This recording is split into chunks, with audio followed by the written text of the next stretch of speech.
Promise, we're gonna have some special highlight footage. 1989 was a banner year for professional wrestling. In the WWF, the Mega Powers exploded, creating one of the most iconic pro wrestling rivalries in history. Their breakup angle at Saturday night's main event still gets talked about to this day. Meanwhile, in the NWA, Ric Flair and his greatest rival, Ricky Steamboat, put on a classic trilogy of matches that are still heralded as some of the best of all time. Flair would then go on to have another classic that year against Terry Funk in a brutal I Quit match. Meanwhile, in Japan, we saw the match that many point to as the first classic in the King's Road canon. June 5th, 1989. Genichiro Tenryu challenges Jumbo Tsuruta for one of the most prestigious championships in wrestling history. One that would be the top prize in All Japan all through the 90s and even to current day. The Triple Crown Heavyweight Championship.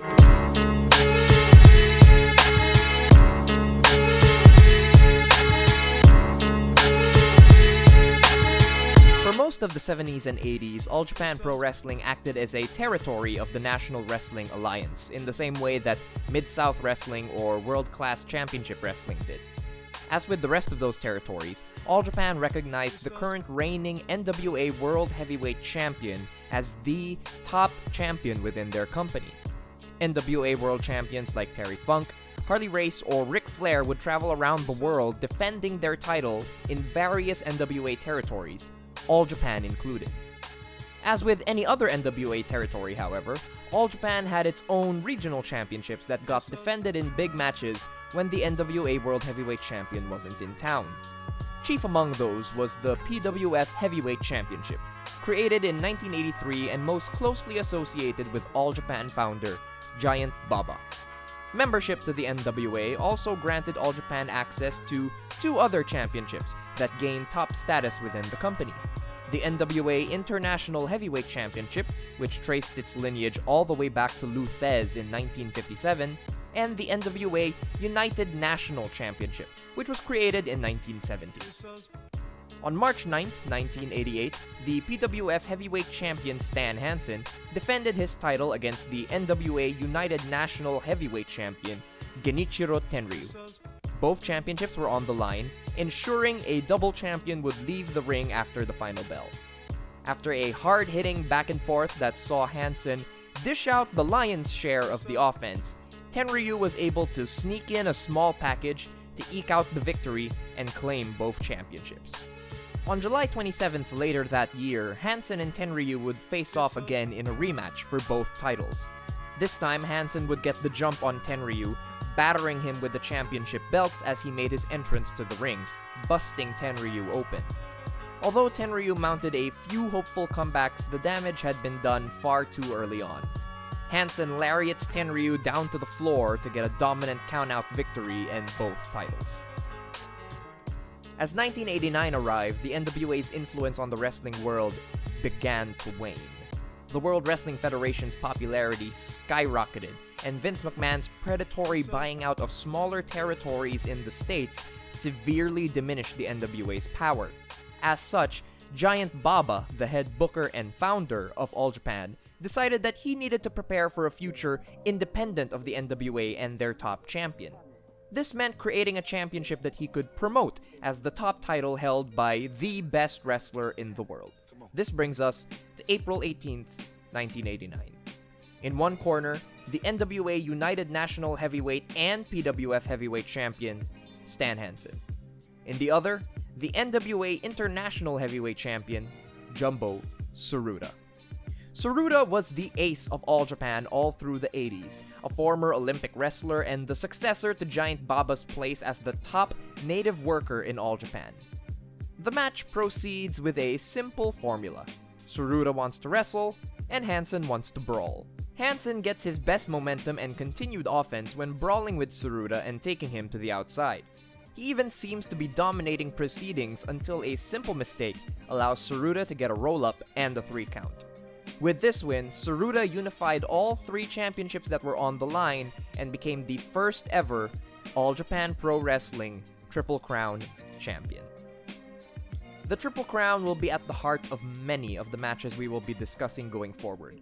Its storied lineage includes some of the best wrestlers of all time, and its history continues to be written even to this day. Just 2 days after inaugurating the Triple Crown Championship, Jumbo Tsuruta faced his first challenger, longtime rival and former tag team partner Genichiro Tenryu. The opening moments of this match are incredibly promising. Tenryu and Tsuruta work with an easy chemistry, keeping a brisk pace with near misses, counters, and reacting to each other that easily sends the crowd cheering. It's an awesome display of how to hook a crowd instantly to a match. With Tenryu getting the early advantage, Tsuruta tries to slow the pace down, working Tenryu over on the mat to regain control. Tenryu is at his best when he's able to create space from Tsuruta, throwing strikes and hitting big offense to rock Tsuruta and take him off his game. Tenryu gains some steam, nailing Tsuruta with a brutal-looking suicide dive and then following it up with a stiff lariat to get Tsuruta tied up in the ropes. Tsuruta regains the advantage with a series of big boots and rolling through a top rope slam to get a lateral press. After pressing his advantage with his signature jumping knee, Tsuruta lifts Tenryu up and drops him on his head with a folding powerbomb for the abrupt 3-count victory. Watching this, the match feels incomplete as the finish comes in far too soon, completely derailing the momentum that both men had been building up to, hinting at an earth-shattering finishing stretch. As the story goes, the folding powerbomb legitimately knocked Tenryu out when he landed on his head. It's pretty clear to see as Tenryu's whole body crumples and goes limp as soon as he takes the bump. The crowd can tell that something was off as they react in confused shock when Tsuruta gets the easy 3 after the powerbomb. Seeing as this was his first defense, I can only assume that Tsuruta was set to win the match anyway, but I don't have anything to say that for sure.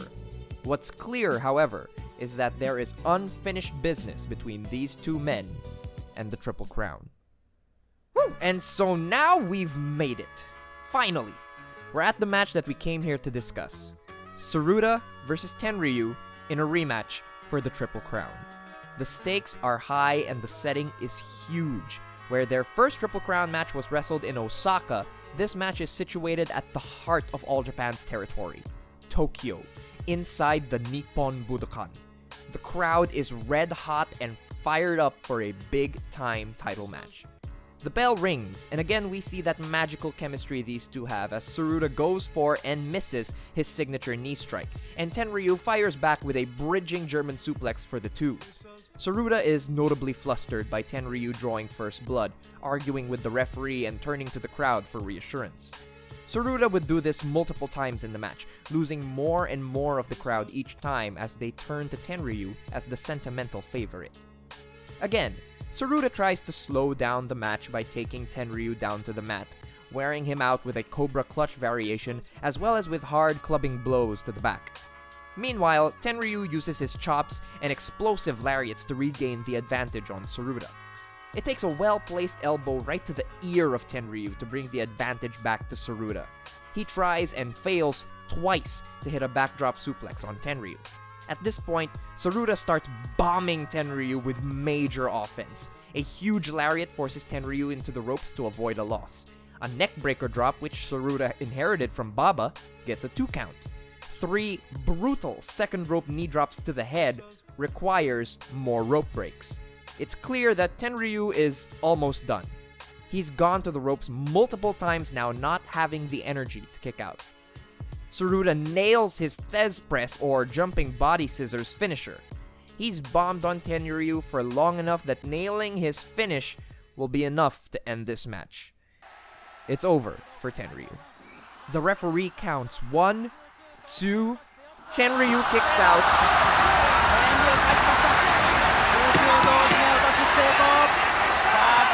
And the crowd goes insane. Because remember, fighting spirit is not about no selling. Fighting spirit is about enduring. The jumping body scissors triggers one of the most famous aspects of King's Road matches, the extended finishing stretch. Because of Tenryu's selling and the magnitude of the offense he endures in this segment, any pinfall could believably end the match. When Tsuruta finally nails the backdrop suplex, it could be over then.